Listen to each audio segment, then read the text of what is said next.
মেয়ে আর মেয়ের জামাই এই যে দেখেন এরা একসাথে ঘুরতেছে আবার ভিডিও করতেছে, তো বলছে ভিডিও করেন না, তোরাই তো ভিডিও করে করে ছাড়িস, আবার ভিডিও।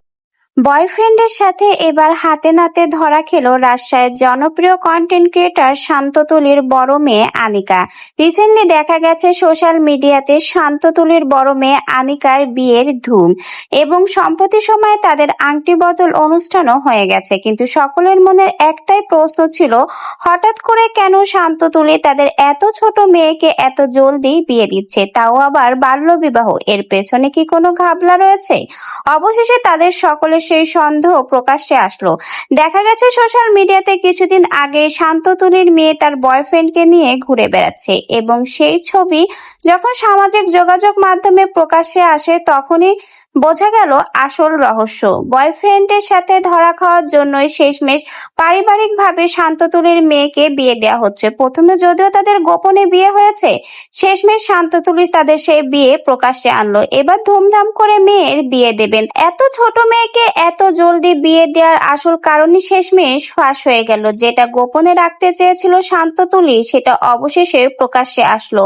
কারণ এত ছোট মেয়ে দেখলেই বোঝা যাচ্ছে আনিকার বয়স খুব একটা বেশি না, খুবই অল্প বয়স, বলতে গেলে বাল্য বিবাহ হয়েছে তার।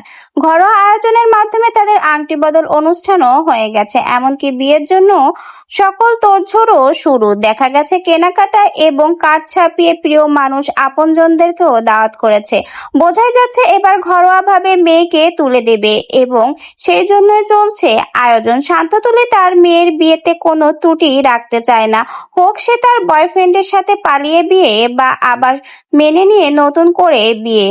মেয়ের বিয়ের কোনো ত্রুটি রাখতে চাচ্ছে না শান্ত তুলি, তাই তো এবার ঘরোয়া ভাবে আংটি বদল করে নিয়েছেন মেয়ের এবং সামনেই হয়তো ধুমধাম করে মেয়ের বিয়ের অনুষ্ঠান করবে। শেষমেশ তাহলে ফাঁস হয়েই গেল কেন এত তাড়াতাড়ি শান্ত তুলি তার বড় মেয়ে আনিকার বিয়ে দেওয়ার সিদ্ধান্ত নিল। বয়ফ্রেন্ডের সাথে কট খেয়ে ধরা খাওয়ার জন্যই শেষমেশ এত বড় একটা সিদ্ধান্ত নিয়েছেন শান্ত তুলি। যে কথাটা তারা গোপনে রাখতে চেয়েছিল, অবশেষে তার মেয়ের বিয়ের আসল রহস্যই তাহলে ফাঁস হয়ে গেল।